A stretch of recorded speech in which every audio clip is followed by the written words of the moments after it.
I've been playing the flute a long time. Let's see. Let me figure this out. 64 years, maybe? Yeah, okay. So, 65 years. Okay. And it occurred to me, I'm walking over here, why do we love the flute? Why do you love it? Do you know the flute at all?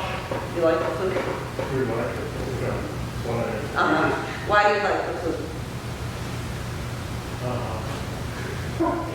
It's sweet. It's sweet. Great. Beautiful. Yeah. It's what? It's a beautiful sound. It's a beautiful sound. Okay. That's what we want to aim to produce, is beautiful sound. Yes, you're right. But it's sweet and it has beautiful sound and it has what? Peter, why do you like the flute? Do you like the flute? Yeah. You do? Yeah. Yeah, I would say also sounds like, I like how it can have a lot of lightness to it, but you can also have a lot of like carrying power to it. There's just a lot of flexibility in the sound. Did you say it has a lot of life in it? Is that what you Well, said? light, but I said lightness, but light is a good way to say it too. Light, Yeah. light, and okay, not light. But it can also have a lot of like penetrating or carrying power if you choose. It does. Well, the flute, traditionally, I played a 50,000-year-old bone flute, so that gives you an idea of our perspective here. And it had a small little 4-note scale, kind of I wouldn't even label it anything like a pentatonic. It wasn't diatonic, that's for sure. And it was made from bare bone because the large animals would die in the caves. And you probably have seen Herzog's film, Cave of Dreams, or Cave of Forgotten Dreams. Have you seen that documentary? Anybody? Herzog. And you want to see that film. I mean, it's extraordinary. It's about how the paintings that they found, in a remote area of France. And in there is also the discussion of a 50 to 60,000-year-old bone flute and the purity of the sound. Likely, and it's certainly in indigenous people in this part of the world, it was a way to connect this life to the next life. So it was a spirit carrier. It has that reputation. It was also, Krishna with his flute was a fertility god. It goes on and on, with the functions of the flute. But the simplicity of it is what is so striking, and the possibilities of light, prettiness, sweetness, beauty of sound. And so our work is really cut out for us because, as I said to my cousins over there, my Reed cousins, all we have is a hole. And that's quite pathetic when you think about it. I mean, the material of the flute has really helped in terms of the resonance of the instrument, but nothing can happen unless that air column is engaged, beyond engaged, in a very vibrant way to bring about the kind of resonance that this instrument is capable of. And certainly the newer flutes, the old traverso made of wood or ivory or glass had a beauty unto its own, and we all know wood. Have you played any wood flutes at all, or wood head joints? Yeah. And I think Joanna is a metal girl. She loves that. And we do love the conduction of power of sound from the metal. That's really what this is about. But what do we do with that hole, and how do we ignite that air column? And it all has to do with speed of the air. And my wing cousins totally agree that it has to do with the speed of the air. Now they have some friction that allows them to push against something, much as the vocal cords. We can, I have something to push against, so that engages my abdominal area immediately. And when you have a double reed, you have even that much more friction to blow against. So that sheer challenge of blowing against something will encourage the resonance of the instrument. Sorry, you had a question. I just wanted to add, you were asking a question about the flute. Yes. For me, growing up when I was very young, my parents bought Peter and the Wolf. And I would listen to that just days on end. And for me, the flute was such an instrument that could tell such a visual story with the butterfly. And I just thought that it was such an appropriate instrument to be chosen for much of that score.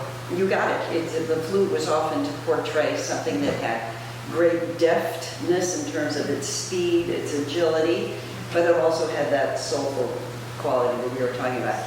Funny you should mention the butterfly, because we have our, is Lloyd, right? Lloyd? Me? Yeah. Jordan. Sorry, Jordan.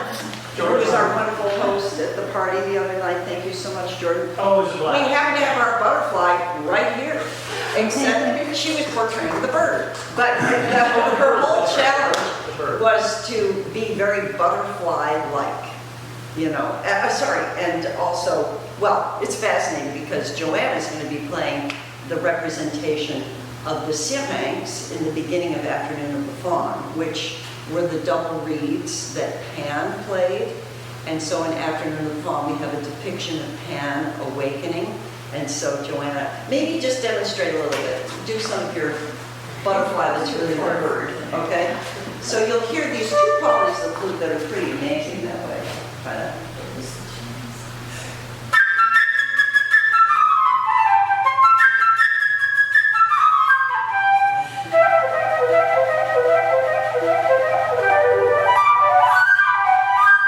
Is that just like the quintessential flute flutter by, butterfly, bird quality, the chirping? I know. Cheers, right?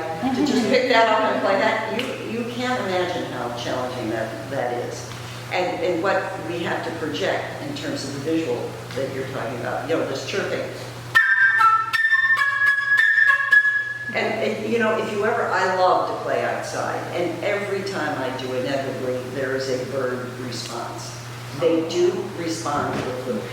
Then, on the flip side of our coin is our fawn, who is playing that double reed flute in the very beginning, which is so soulful.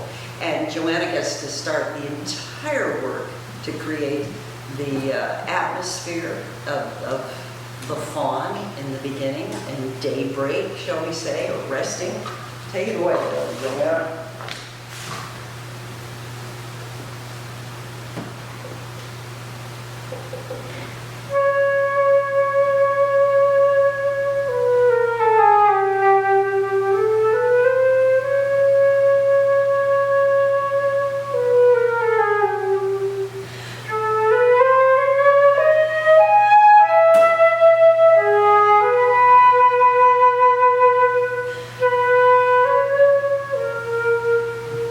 Yeah. Not beautiful? Both our flutes, and I'm sorry Lindsay's not here because she played the Voliere, which is the quintessential bird as well in the Carnival of the Animals if you came to the children's concert. Okay, without further ado, we are going to do some things regarding breath, and my cousins in the room will add their feedback as well. But during the pandemic, one of my former students was giving a series of classes, and she had been using, this is sort of like telephone, you know, somebody gets an idea and then it gets passed on and gets passed on, and it's what we like to call the Hawaii breath. And what is the beauty of this Hawaii breath is on the syllables Hawaii, inflating, you can get a 3-part experience. And this will help you all too. Oh, you know about it already? Okay, so just with me, when you inhale on ha, which is going to be, do that rapidly. You have to be completely empty. Can you do that? You know, it's good to stand up. Everybody stand up. You'll see. It's very good. And the most important thing is that you squeeze all your air out. Just get it all out. Get it out. And you inflate on ha. And then, good. See, you're stretching. This is exactly what we do all the time as flutists. We have to open up this whole area. The wa is low back. So if you inflate on wa, You're feeling the rib cage open up in the back. And the he is high chest. And so what flute players and all wind players try to eliminate is hiking up their shoulders in order to give the impression they're getting more air. But instead, the lungs know what to do. The diaphragmatic action knows exactly what to do. It's an automatic, involuntary movement. And a lot of this depends on what's happening support-wise. So if you breathe in with me,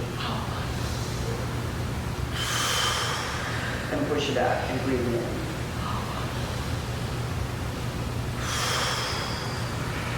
And once again.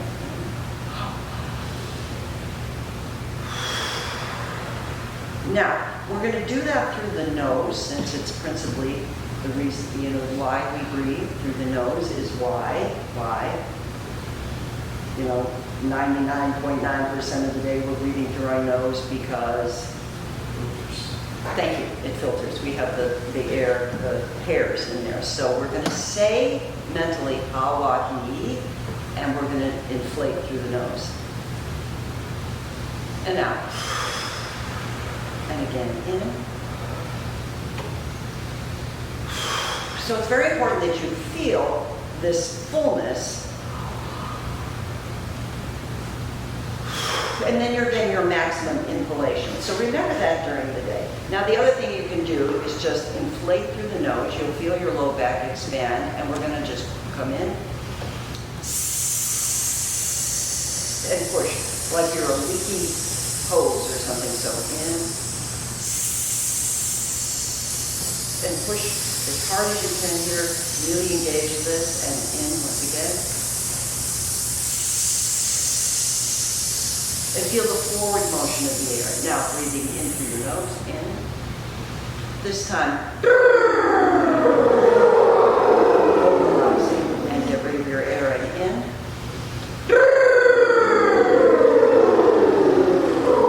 I like to use my arm because of that forward motion, and in.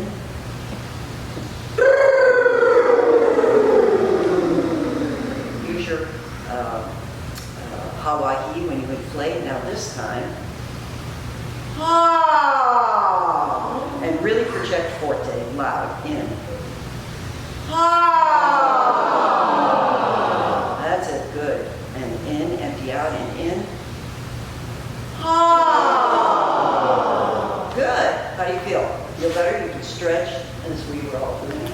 You can reach for the ceiling. That's really, really important. And bring your arms behind you so that you really open up this chest area. Okay, so we're going to do one of my favorite warm-ups, which comes from our Tap and Elbow Bear warm-up book. I'm wondering, do my cousins ever use our Tap and Elbow Bear Blue Belt book? Okay, Paul Tafanel was a multi-talented flutist, conductor, composer, and he was at the Paris Conservatoire. And then his student, Philippe Gobert, also stunning conductor, composer, flutist, etc. They came out with a wonderful volume of daily exercises. And this is the number 5. And what I like to do is employ my Hawaii breath so that what Ben, who's our wonderful instrument, is going to play for us. And we're just going to chromatically ascend without vibrato. And we're just going to go. We're going to go 2 octaves, which is our number 5 tap and elbow there. And then he's going to supply the empty 2 beats for you to do your Hawaii breath. And I encourage you to walk around. Okay, here we go. You can sit down. Unless you want to stand. So, can we have an A there, Benjamin?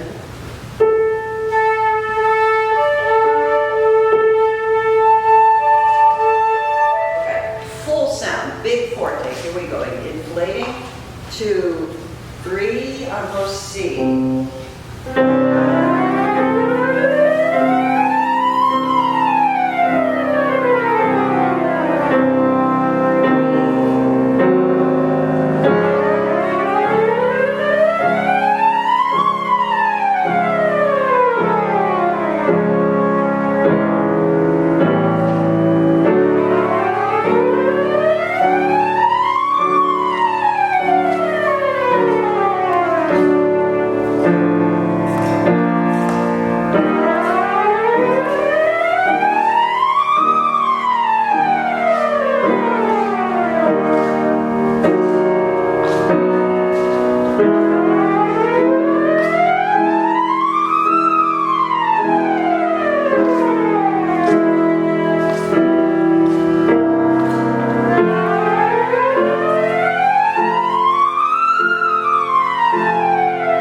swing your flutes.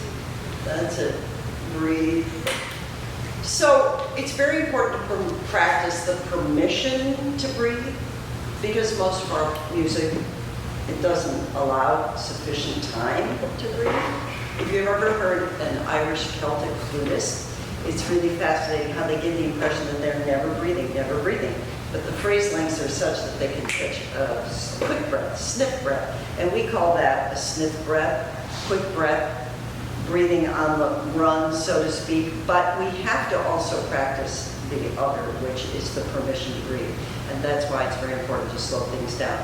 For example, when Joanna is going to have to play her afternoon with Fawn, this kind of supply of air that we need to have in order for the full resonance of the instrument to occur is something we have to practice. Good. You feel good? Yeah? How'd that feel to you? Pretty good. Yeah, it's nice. And it's also nice to do it with accompaniment because it forces us to really replenish this thought. Okay, so Chen is going to start. Benjamin has so graciously offered to play with Chen because this is a work by Copland from 1971 that was a gift to our flute world. And I had the great fortune of working a lot with Mr. Copland and got to play this piece just after it was written with him. And he was, if you know Copland's music, it's very interesting. To me, it just is so evocative and emotional, and whether it's fast music or slow moving. And the opening of this piece has quite a reflective solo for unaccompanied flute.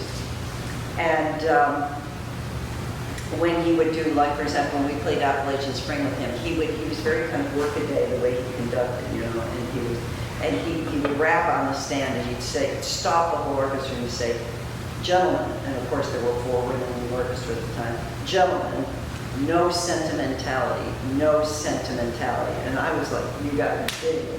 You know, especially work like Dance for Martha, that's what it was called. Appalachian Spring was first called Dance for Martha. And Martha Graham. So we have a very kind of Appalachian Spring kind of opening, which hopefully will give you some sense of some kind of image or picture. And I think for fun, Chen is going to play the opening, and we'll probably go up to number 2 in this case. And then I'm going to ask each of you what you saw when you heard this beautiful unaccompanied solo in the very beginning. It's called Sonata for Duo for Flute and Piano by Copland.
Yeah, Quincy? In terms of like what I visualized, Yeah, um, like, you know, imagination, yeah. it kind of sounded like when a storm finishes and the sun comes back out and all the animals might be kind of like when the piano comes in, the animals might be going back to what they were doing before, stuff like that. Oh, I love that one. I've never done that one. That's great. After a storm, when life comes out of its hiding, right? Very nice. Anybody else? Yeah. Mm-hmm. Laying down in the grass and falling asleep with a light sun. With the what? A light sun, not a bruising sun, a light sun. Beautiful. Laying down in the grass and just lazing and hearing that. Yeah. Well, I grew up not far from the Smoky Mountains in Tennessee, and I was envisioning the little Tennessee River and how the water went around and over the rocks and the wildflowers. Oh, gosh, I just love it. I love it. So we have these very pastoral, bucolic kind of settings here. And it's interesting that you mentioned geographically Tennessee, because what's so interesting is that, did anybody else have a feeling of like the Great Plains or mesas or big open spaces? That Copland was a genius at being able to depict that feeling, and maybe that's why. I mean, he wrote a lot of film music and for things like Billy the Kid, you know, cowboy themes, that sort of thing. Life in the West, and that could have a lot to do with the fact that his Jewish immigrant family from Eastern Europe they all had to live in the tenement museum, tenement housing. There's the tenement museum in New York, in Lower Manhattan. And the tenement housing was so boxed in. They had no space. And being in busy Lower Manhattan at that, you know, born into that, he idealized, he had a vision of what America was. And so he was able, I know, it's amazing. He was able to capture that so to perfection.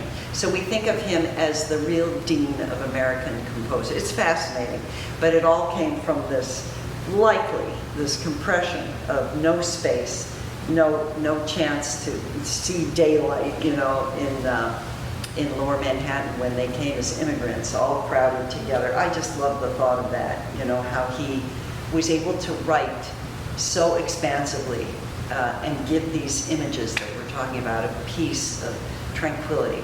Okay, so I'm going to work on that a little bit with Chen. Chen is finishing her doctoral degree with me at Stony Brook University. I'm going to bring you into the light here because there's a shadow, right, when she plays. Can you see her face? Yeah. And she's so beautiful. Okay. So it says freely recitativo style. So a recitative is telling a story, it's reciting, right? Recitativo. And recitative has this sort of conversational quality. So what's important is to go off the page a little bit with this opening of the solo to give us a message, a kind of conversational feeling, as if you're speaking words to this, right? So if you're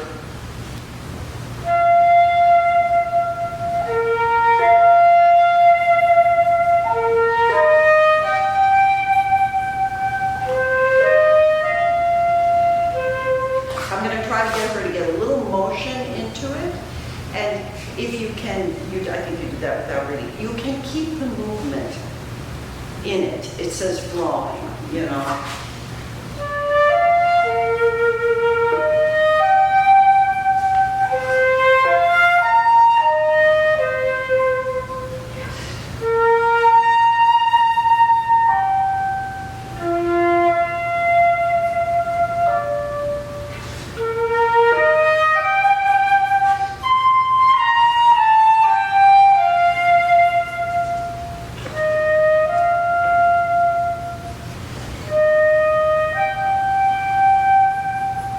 So you have a little more sense, keeping this beautiful tranquility that they've been talking about.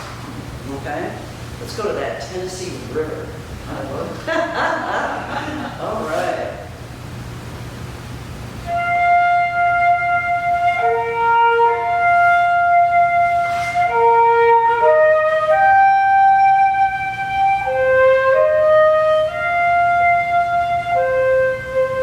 Take your time.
ya, ba, ya, ba. If anything, I would do that so that then I wouldn't take it there. You see? Okay, so just from resume tempo. And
can we start right at 6?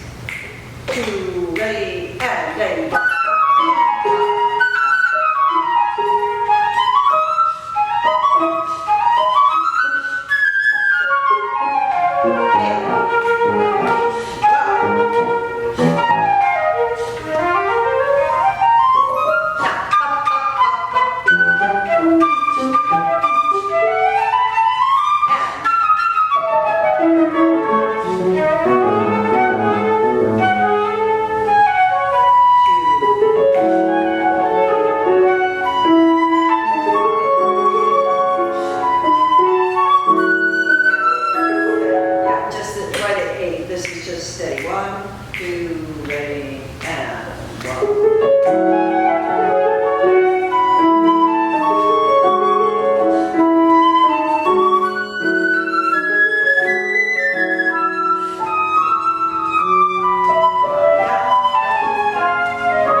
Motion.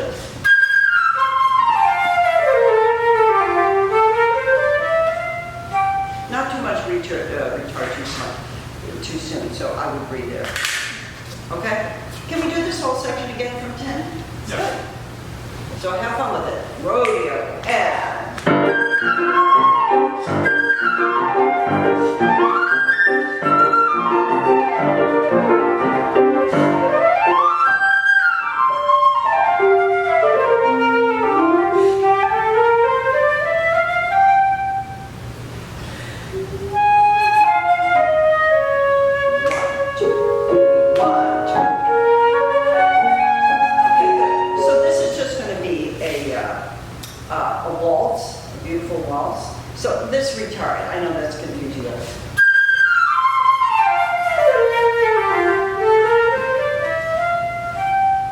It's just a natural wind down. Can we do it once again, number 10? Now we're going to hang out. A boom, and.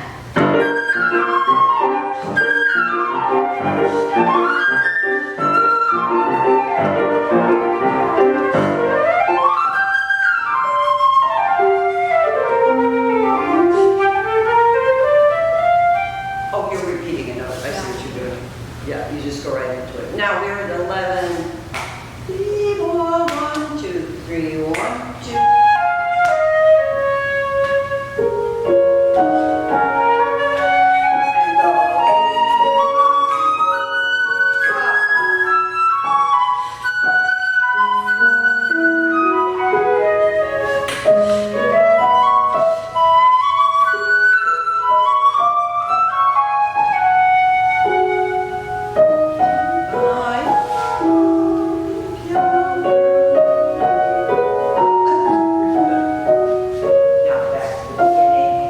And go.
Now back to the beginning.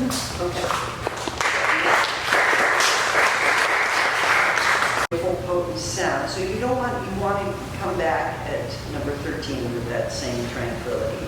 You don't have to be too big, too demonstrative, just for there too. And again, I would not breathe.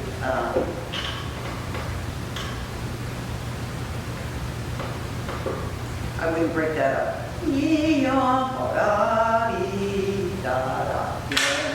So that's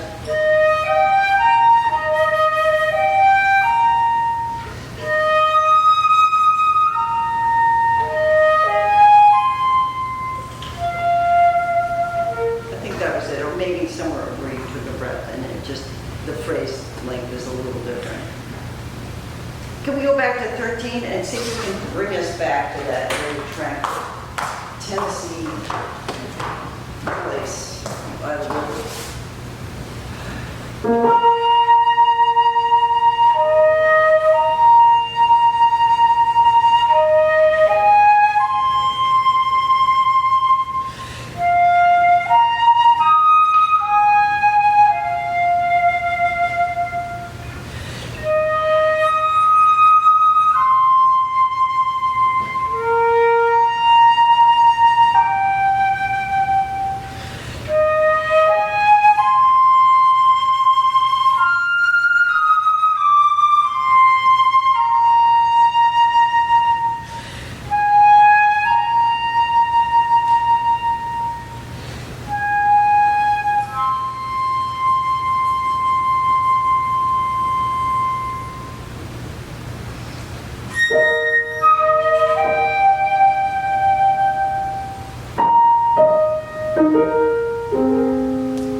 hails from New York as well, Long Island.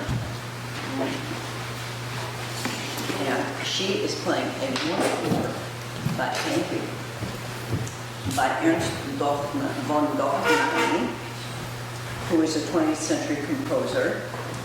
But he wrote a brilliant work with a set of variations, and he's Hungarian. Let's see, what do you want to tell us about Dorfman a little bit? He taught in the U.S. for some time. Was he at Yale? Where was he? I forget where he had a residency. Yeah. And wow, look at all the notes. You should see all Joanna's notes. That's my original copy. I've known Joanna for a long time, and she comes from a very Flute family because her younger sister studies with me in New York at pre-college, so. And Joanna's finishing at Harvard, right? Yeah, great. All right. Let's just have you play it, okay? It's dedicated to Ellie Baker, who was, I owned Ellie Baker's piccolo. Wow. Okay.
a large work, that is for sure, that is for sure. Okay, let's just talk about the umbrella thing going on here.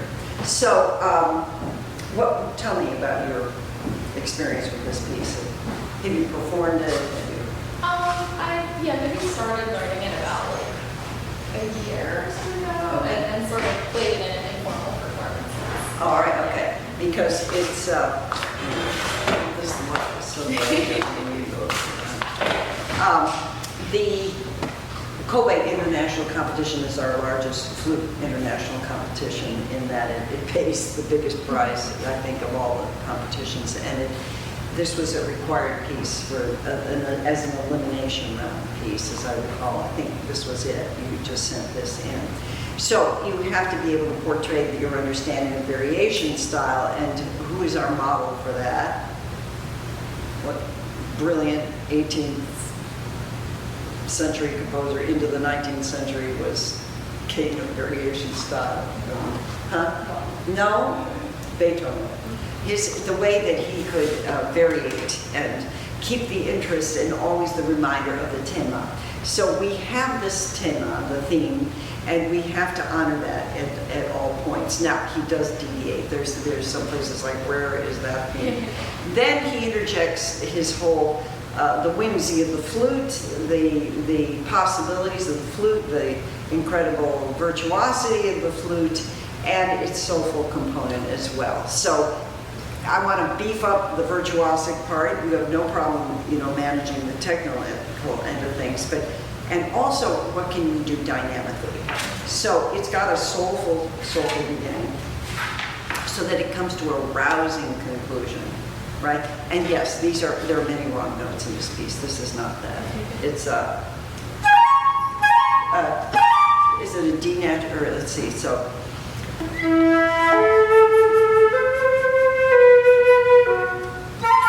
Is that what it is?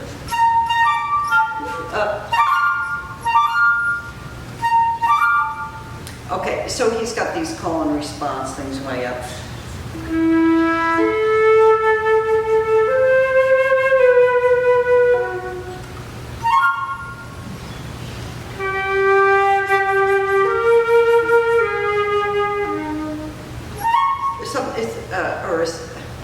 Is it an E? Maybe it's an E. I'm not sure, but it's not the F. That is for sure. Okay, so he brought us back to our theme. Let's just explore our theme a little bit here. And this oddball note, this blue note, right?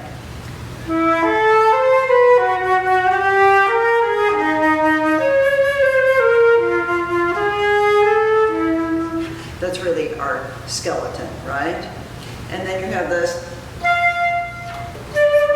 you've got those odd little moments of coloration. So if you can feature that,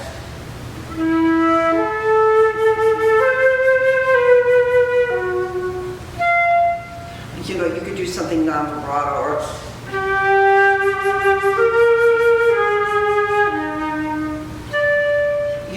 you want to bring out the spice in this because he has a sense of humor, so try that. And it's con molto, so it's a little faster. Yeah, I don't think you have to be, it's andante con molto, so yeah.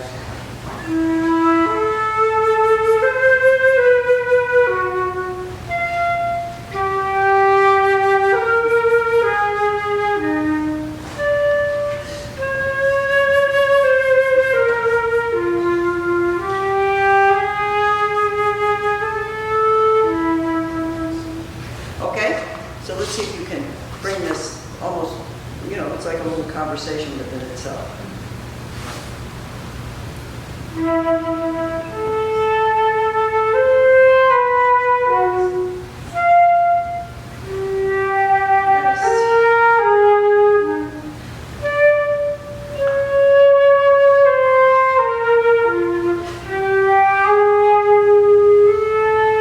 Already that's more interesting to me.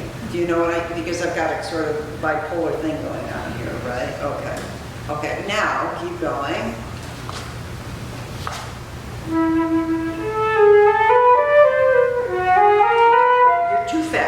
would keep this same reverence for the tema right here.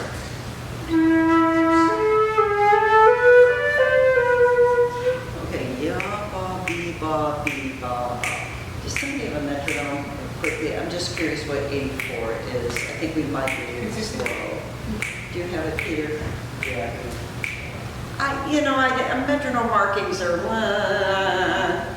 in some cases, unless you get to work with the composer and you get to say, is this what you really want? But oh, it's right on. Okay, all right. So if we can, within that, you would never play it straight. It would just absolutely put everybody to sleep, right? So, but that's the context here. So.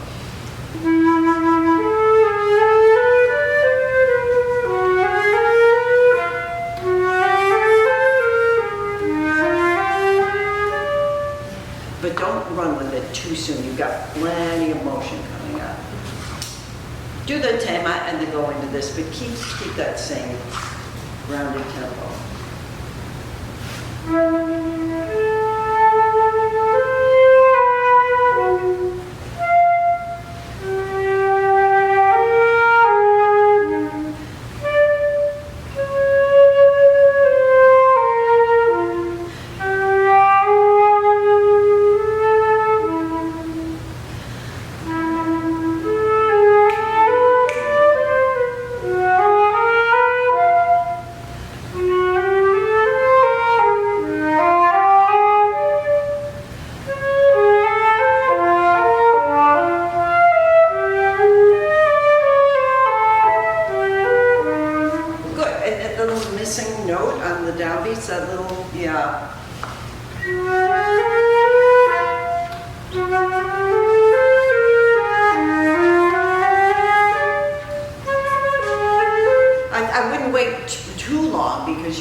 Go, and then come back in tempo. Once again, forte, really forte.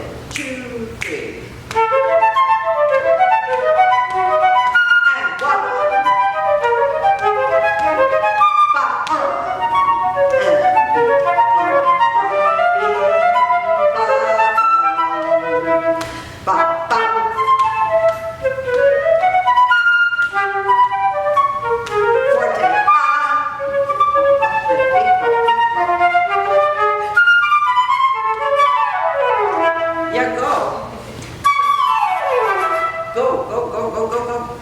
wants a flourish there. Good, right here, piano. Like. Good.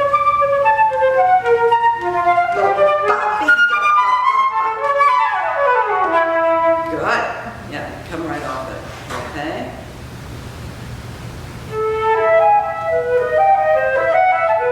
Okay, this is very Bach-like. So I would keep it not too much tenuto and everything, but 1, 2, get your melody. 1, 2, 3.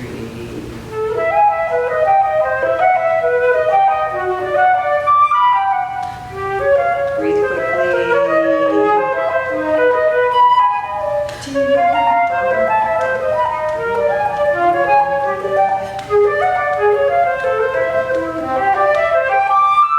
You don't need that breath. I've been working with Joanna already. You don't need that breath. You're going to breathe at the beginning of the line. Just keep going. Try it once again.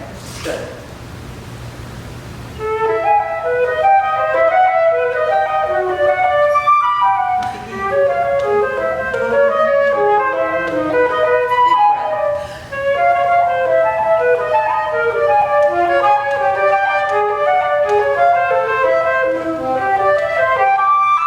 Yes, confidence, right? We're going to stretch it out. Okay. Okay, now big, yum, beep, beep, beep, beep, yum. Big, big, big, big, big. Not sure yet.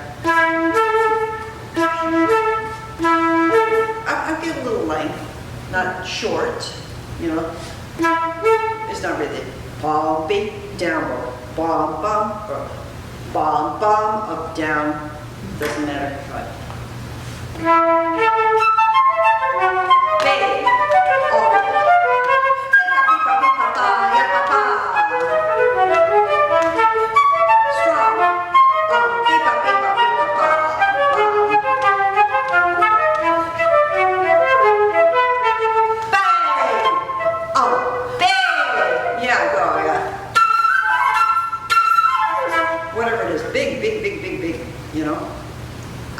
Stay forte.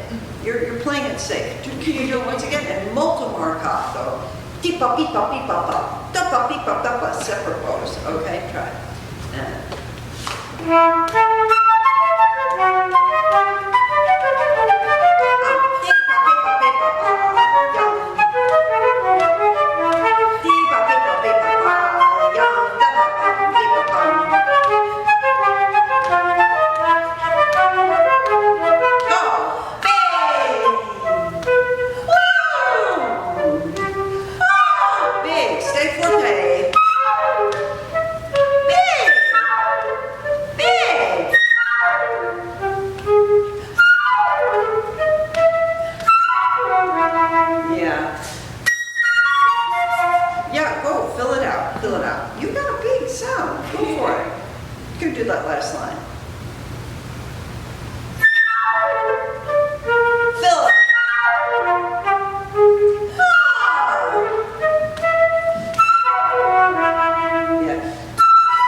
E major, right? Okay?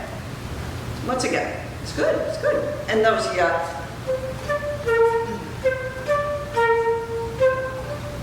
keep them diminutive, okay? Happy, happy, big.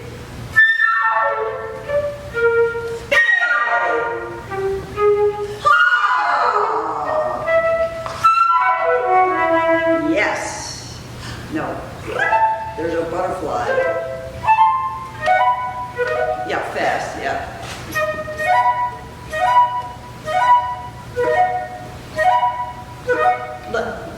You know, weightless, yeah.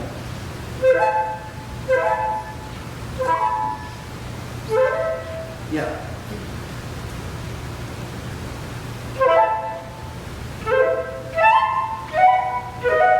Great. Okay, the 8 notes are, the rests are really important here.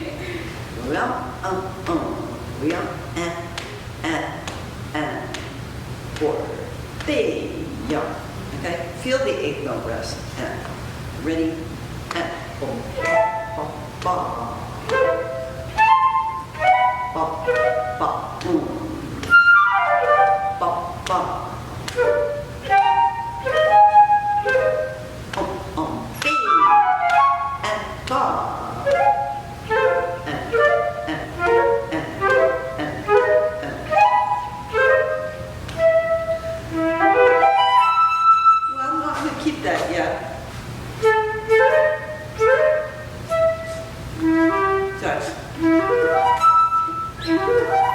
I would go up to it. I wouldn't take any time. Yeah, keep this lightness. How about right from there?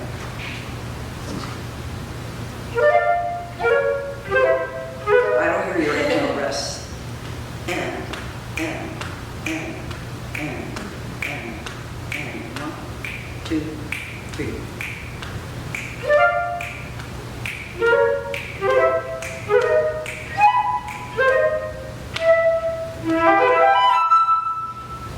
That's a piano simply. Softly, okay? Good. I mean, these go on and on. These are great. Oh yeah, this one, very good. Let's try this whole thing because it's got to move and it has to stay brilliant, okay?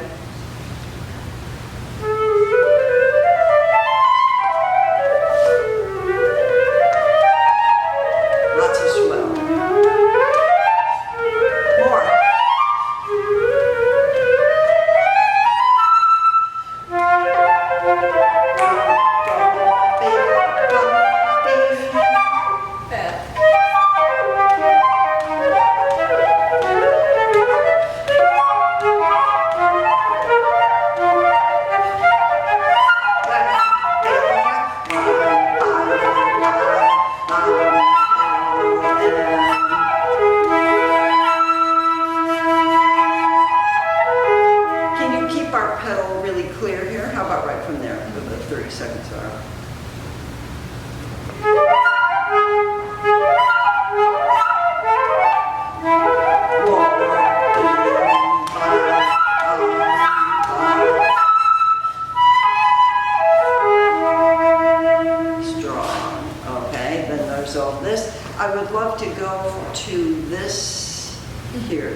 It's good. Just a lot of contrast, etc., etc. Let's do from that. Coro più mosso.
Parmigiana, mozzarella. Okay, so I was living in Italy at the time. I could only do it on one side of my tongue. I discovered it. A friend of mine, Italian friend of mine, said, try removing your tongue to the side and just do it on one side. I can only do it on my left side.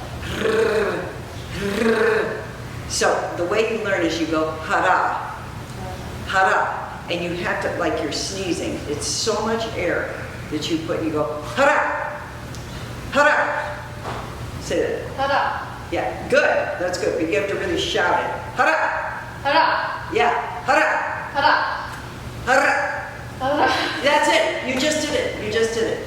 It's the speed of the air on that hara, hara, hara, hara, hara, like you're coughing. You just did it. You did it. And then you learn to sustain with the air. Hara, hara. Are you doing it with your whole tongue or? Okay. Good. If you can do it with your whole tongue, that's great. Okay, try it. Hara, Hara, hara. hara, hara. Yeah, don't think, just go with the explosion of air. Hara. Hara, Yeah. Hara. hara, That's it. Hara. hara. Okay.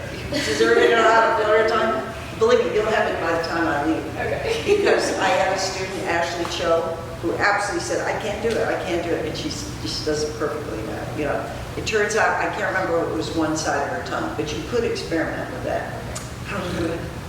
Or the other side, okay? So, because you want that. You want that, okay?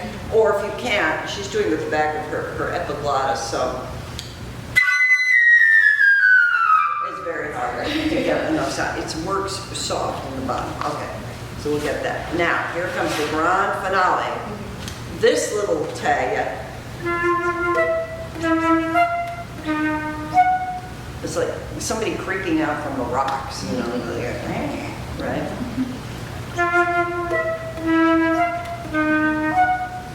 Like what, you have to be so surprised like with that, try it.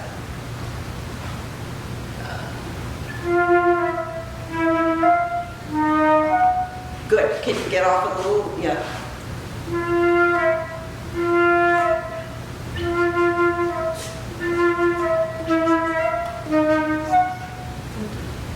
I'm kind of clipping it and giving an element of suspense, right? So it's the space.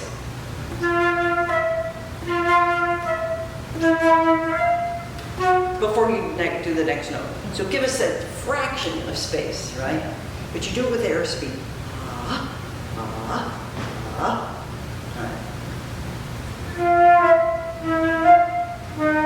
Good, now try it without accenting it.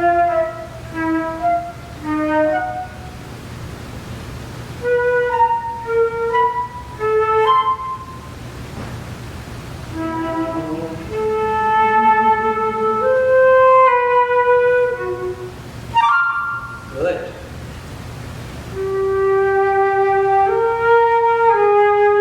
Wait. That's the one that's wrong. Yeah. We'll try, that's right.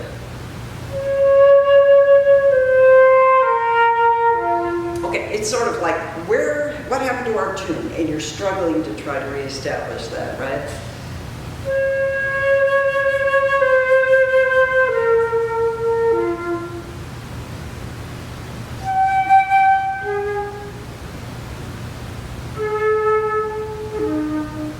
You know, a lot of music is about the silence and the rests and the silence and what you're doing with space and time. I did a lot of theater stuff, so it's really, yeah, try once again the whole thing. And be as creative as you want with it. Take a risk.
and don't tuck down too much. You're not, but you need to blow out and across, right there.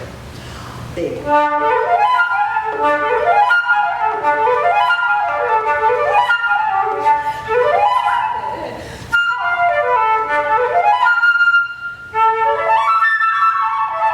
right, so you just had this big combination. Great. Ba, coda, finale, right? Try it once again. You do the whole thing, that will help you progress.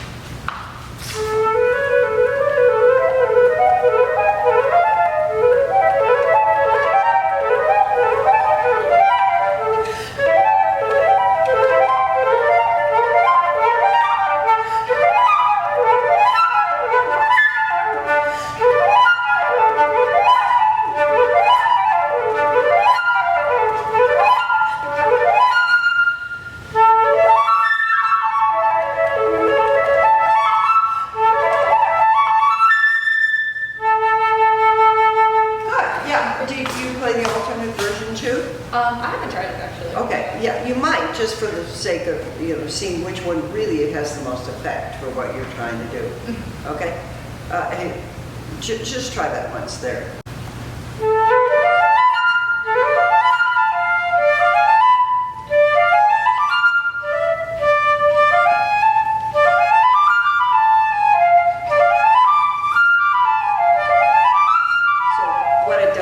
The speed, so you don't have to grapple with the low D. I prefer the low D, and I know you can do it. I think you just need to get more air for the high F. Just try that. Yeah. Go for it.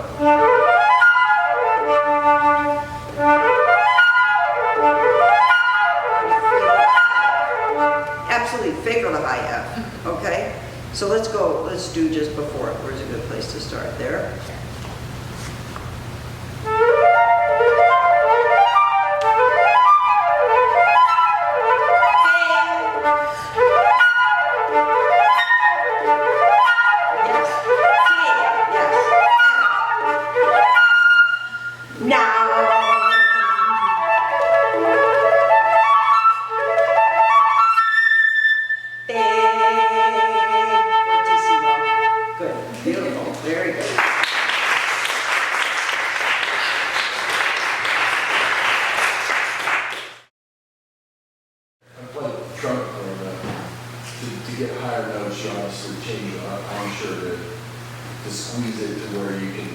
Well, in our case, it's the air pressure, it's the air speed, and the amount of air, and the speed of the air has a lot to do. There is of course, very supple jaw movement. When we go up in the higher octave, it's going to come forward and up a little bit, and conversely, when we go to the bottom octave, so there's a lot of jaw motion here. So it's very important for us all to think of that hinge, that jaw hinge is totally flexible. Yeah, but they're micro movements. When you're doing it almost sounds like etudes where you're going up, kind of thing. Are you really doing that with fingering as opposed to? Totally fingering, okay. Yeah. We do have an overtone series like you do, but yeah.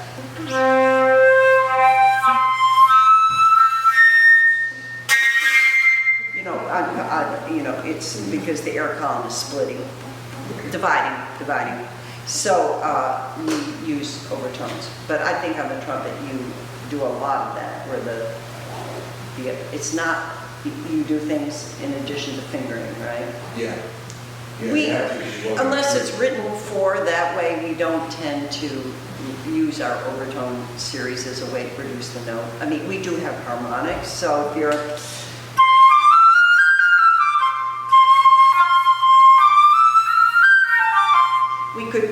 we have that alternative too, to use the harmonic series. Yeah, good question. But also jaw, lips, the size of the aperture.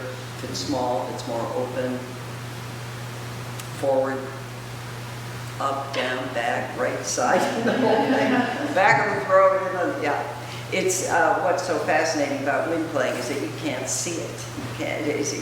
I often, as you noticed, I was talking about more down bow, or lift the bow, or this or that. I started as a fiddle player, and there were string players in my family, so understood what that meant, you know, in terms of bow stroke, release of the bow. And, you know, you can see the airstream in the bow. It's the bow, it's their airstream, but ours is completely invisible. So it's quite something. I was speaking to a young woman who's trying to revamp the whole public school teaching situation with, especially with winds and brass, to really have a way now with technology and photography. You can come right in and watch these different embouchures and how they move and what's happening as a way to try to crawl inside and see. It's not an easy task to try to get it. You have to rely on the kind of sound that you want to be able to make and to be able to imitate that just by experimentation. But, you know, the flute is pretty limited as an instrument in my opinion. We don't have the reed, as I've been bemoaning, so we have to do a lot with the size of the embouchure and the amount of air pressure and, yeah, you name it. But hopefully it's an instrument that will continue to have appeal. It's certainly one of the simplest, or the simpler, in that its physics are quite immediate, you know, with understanding it, but it's a very popular instrument. It's certainly very mobile. You know, I have an old beat-up backpack flute that I would take out all the time to the wilderness. Now my son has it. He's fooling around with it. Yeah. Anything else? Good. Thank you. Thank you.